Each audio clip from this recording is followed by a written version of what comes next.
नारळी पोफळीच्या बागा, रुपेरी वाळू, निळाशार समुद्र आणि फेसाळणारा लाटा ह्याचमुळे रायगडचे समुद्र किनारे पर्यटकांचं फेवरेट डेस्टिनेशन ठरलंय। ख्रिसमस आणि सोबतच न्यू इयरच्या सेलिब्रेशनसाठी रायगडमधल्या या किनाऱ्यांकडे पर्यटकांची पावलं आपोआप वळत आहेत।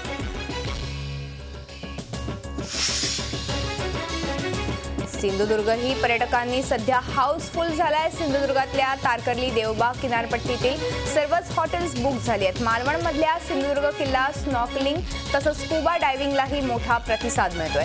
पर्यटकांमुळे सिंधुदुर्गातलं अर्थकारणही सध्या तेजीत आहे।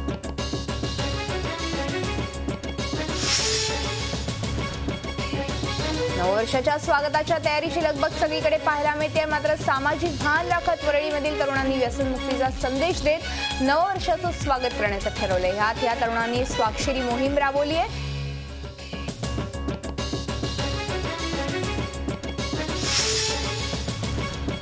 आघाडी सरकारनं घेतलेल्या निर्णयांचा युती सरकारला फटका बसलाय। मराठा आरक्षण आणि टोलमुक्तीच्या निर्णयांना हायकोर्टानं दणका दिलाय। त्यामुळे भाजप शिवसेनेच्या युती सरकारची झाली आहे।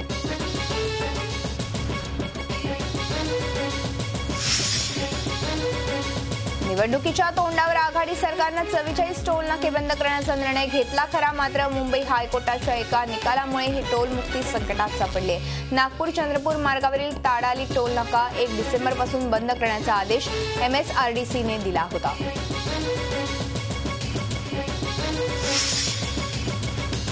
टोल कंत्राटदारांसोबत झालेले करार टोल बंद करताना कंत्राटदारांच्या बाजूने झुकणारे आहेत। त्यामुळे टोल बंद करण्याबाबत राज्य सरकार नव्यानं धोरण आखत असल्याचं मुख्यमंत्री देवेंद्र फडणवीस यांनी स्पष्ट केलं। मुख्यमंत्री देवेंद्र फडणवीस यांनी गिरीश महाजन यांची कुंभमेळा मंत्री म्हणून नियुक्ती केली आहे। कुंभमेळ्याकरता घ्यावे लागणारे निर्णय तसंच प्रशासनाला लागणारी मदत त्वरित व्हावी याकरता ही नियुक्ती करण्यात आली आहे। नाशिकमध्ये पुढल्या वर्षी जुलै महिन्यात सिंहस्थ कुंभमेळा होणार आहे। येरवडा जेलमध्ये शिक्षा भोगत असलेल्या संजय दत्तला वारंवार मिळणाऱ्या रजेबाबत चौकशी होणार आहे। गृहराज्यमंत्री राम शिंदे यांनी ही माहिती दिली। संजय दत्तला झुकतं माप दिलं जात असेल तर संबंधितांवर कारवाई होणार असल्याचंही शिंदे यांनी स्पष्ट केलं आहे। बिल्डिंग जुनी झाली की त्याच्या रिडेव्हलपमेंटचं काय करायचं ह्याची चर्चा सुरू होते आणि मग बिल्डर शोधा, त्याच्याकडून हवं ते पदरात पाडून मिळण्यासाठी घासाघीस करा। ह्या सगळ्या दिव्यातून जावं लागतं आणि आता ह्यात सगळ्यापेक्षा वेगळा ऑप्शन मुंबई बँकेनं दिलाय, तो म्हणजे तुम्हीच तुमची स्वतःची बिल्डिंग बांधा।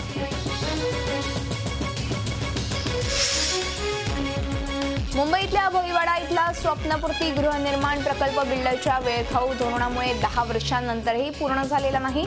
यामुळे शेकडो कुटुंब जीर्ण झालेल्या ट्रान्झिट कॅम्पमध्ये राहत आहेत। त्याला कंटाळून अखेर इथल्या रहिवाशांनी बिल्डर विरोधात आंदोलन सुरू केलं।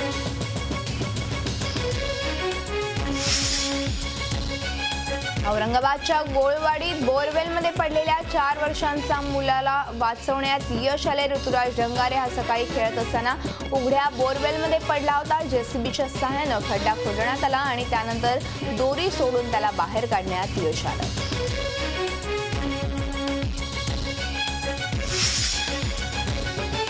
मुंबईतल्या शिवाजीनगरमध्ये बेस्ट बसच्या चाकाखाली येऊन 2 जणांचा मृत्यू झाला। त्यात एक जण जागीच ठार झाला तर एकाचा राजावाडी हॉस्पिटलमध्ये मृत्यू झाला।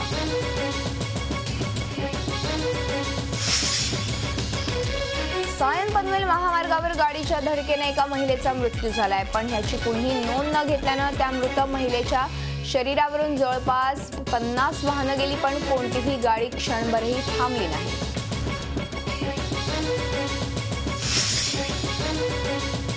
बदलापूरमध्ये नवीन कात्रप रोडवरील स्पर्श हॉस्पिटल समोर उभ्या असलेल्या अँब्युलन्सला अचानक आग लागली। आग लागल्यानंतर अँब्युलन्समध्ये स्फोट होत गेले।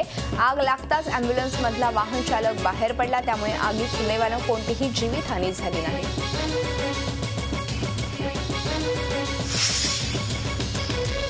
सध्या थंडीच्या मोसमात बरेचसे परदेशी पक्षी हवा पालटासाठी मुंबईत आलेत, पण पर्यटक उत्साहाच्या भरात या पक्ष्यांना वाटेल ते खायला देतात। पक्ष्यांना कुरकुरे आणि वेफर्स खायला दिले जात आहेत। पक्ष्यांसाठी हे पदार्थ अत्यंत घातक आहेत, त्यामुळे ह्या पक्ष्यांचा मृत्यू देखील होतोय।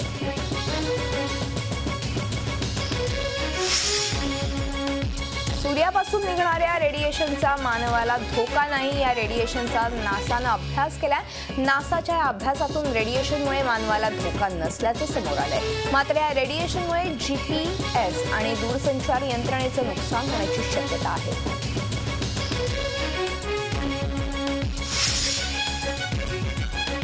आता लोकलचे तिकीट अथवा पास काढण्यासाठी रांगेत उभं राहण्याची आवश्यकता नाहीये। आजपासून लोकलचे तिकीट उपलब्ध होणार आहे ते तुमच्या मोबाईलवरच। रेल्वे मंत्री सुरेश प्रभू या सेवेचं उद्घाटन करणार आहेत।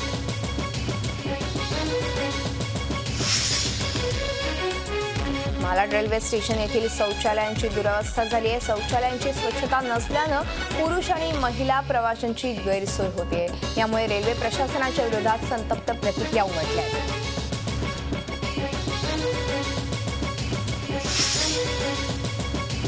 आसाममध्ये झालेल्या हिंसाचाराच्या आणि धुळ्यात झालेल्या बलात्काराच्या घटनेच्या निषेधार्थ आदिवासी विद्यार्थी संघटनेनं नागपूरच्या संविधान चौकात निदर्शनं करत कॅन्डल मार्च काढला होता।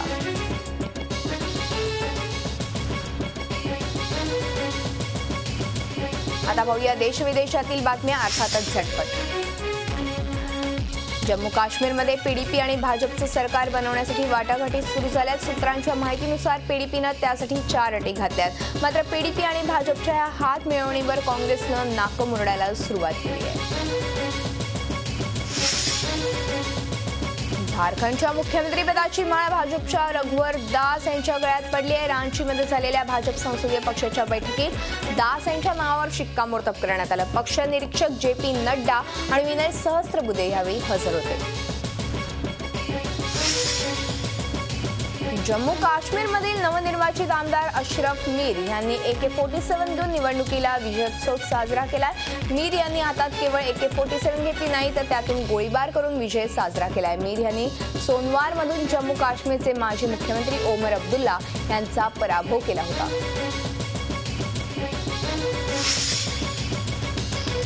झारखंडमध्येही काँग्रेसच्या विजयी आमदारांच्या समर्थकांनी गोळीबार करत विजयोत्सव साजरा केला। पालामूचे काँग्रेस आमदार विदेश सिंग यांच्या समर्थकांनी हवेत मोठा गोळीबार करत आमदारांचा विजय साजरा केला। मेरठमध्ये नथुराम गोडसे मंदिर प्रकरणात अखिल भारतीय हिंदू महासभेचे महामंत्री मदन शर्मा यांच्या विरोधात गुन्हा दाखल करण्यात आलाय। महात्मा गांधीजींचा अपमान केल्याप्रकरणी त्यांच्यावर हा गुन्हा दाखल करण्यात आला आहे।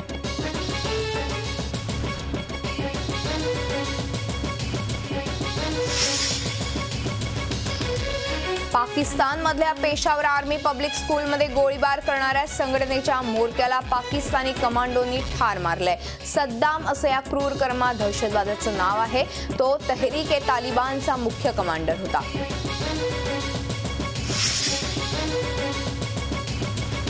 Most wanted underworld don Dawood इब्राहिमचा ठाव ठिकाणा लागल्याचं वृत्त समजलंय। एका पाश्चिमात्य गुप्तहेर संघटनेनं दाऊदचा आवाज टॅप केलाय। दाऊद कराचीतल्या पोश क्लिफ्टन भागात लपल्याचं वृत्त आहे।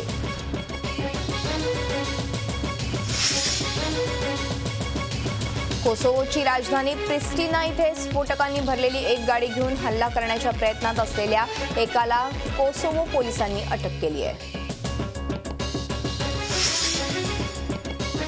हाँगकाँगमध्ये एका बँकेच्या व्हॅनमधून पैसे रस्त्यावर पडल्याची घटना घडली आहे। व्हॅनमधून सुमारे 12 कोटी रुपये रस्त्यावर पडलेत। त्यानंतर हे पैसे जमा करण्यासाठी नागरिकांची एकच झुंबड उडाली होती। मात्र त्याचवेळी हाँगकाँग पोलिसांनी पैसे जमा करणाऱ्यांना इशारा दिला।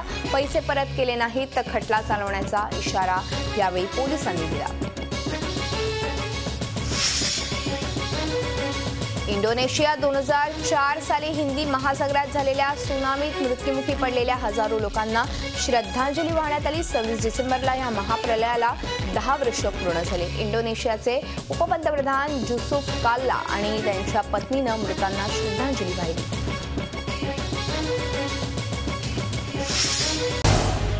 झी 24 तास रहा एक पाऊल पुढे।